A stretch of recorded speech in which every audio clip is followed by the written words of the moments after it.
Mesdames, Mesdemoiselles et Messieurs, bonjour. Je me présente Yannick Sayer, polytechnicien en nouvelles technologies de l'information et de la communication. Dans ce cours sur les bases de données, je voudrais vous présenter les règles de gestion et d'organisation. Excellent cours à tous.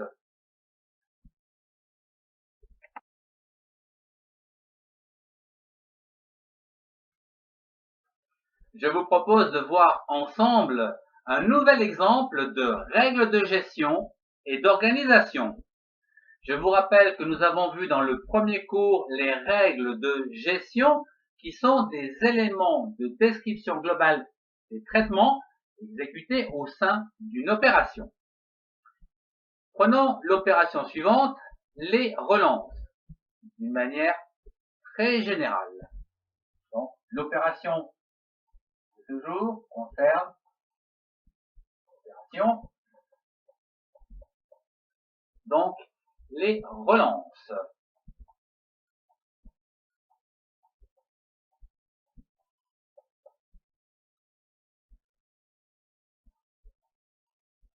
Voilà donc l'opération que nous nous projetons de réaliser.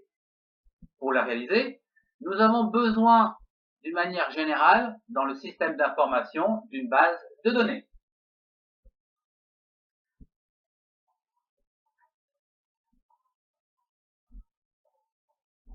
Voilà. De façon à pouvoir ici éviter donc une relance qui va bien sûr aller au client.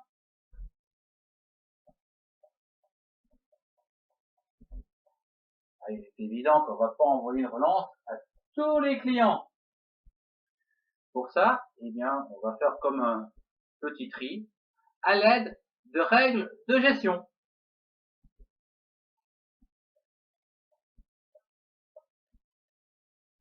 Règles de gestion.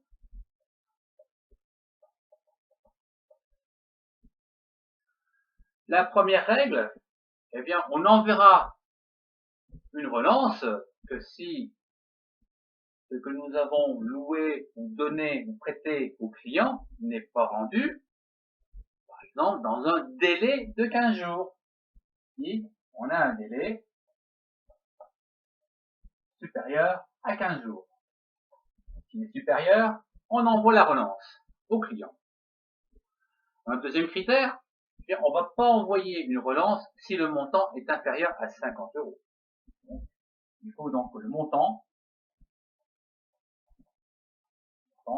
soit supérieur à 50 euros.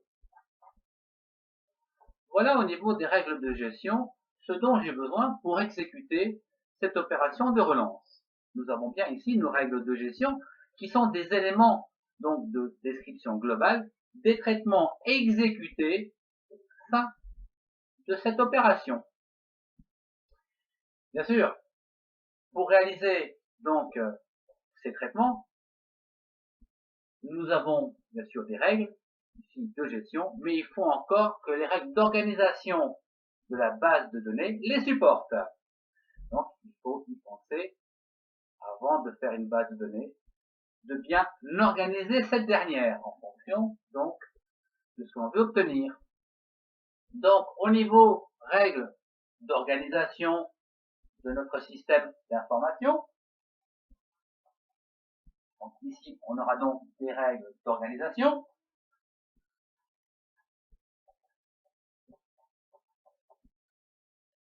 Dans ces règles d'organisation, il nous faut une date pour le calcul du délai. La date, par exemple, à laquelle on a prêté quelque chose au client, qui va nous permettre, par rapport à la date actuelle, de savoir si le délai est inférieur ou égal à 15 jours. Et le montant, on a besoin aussi donc du montant. De façon à pouvoir envoyer ou non une relance, si ce montant est bien supérieur à 50 euros. Voilà. Donc, comme vous pouvez le voir, c'est très simple, mais les deux règles sont liées. Il faut bien penser, avant de créer cette fameuse base de données, que les informations donc nécessaires en résultat doivent être récupérables à partir donc de la base de données et de l'organisation que vous lui aurez donnée. Voilà.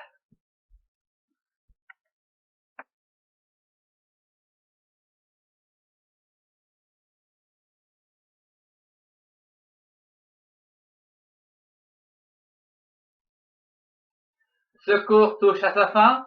Je vous remercie de votre attention. Au revoir et à très bientôt.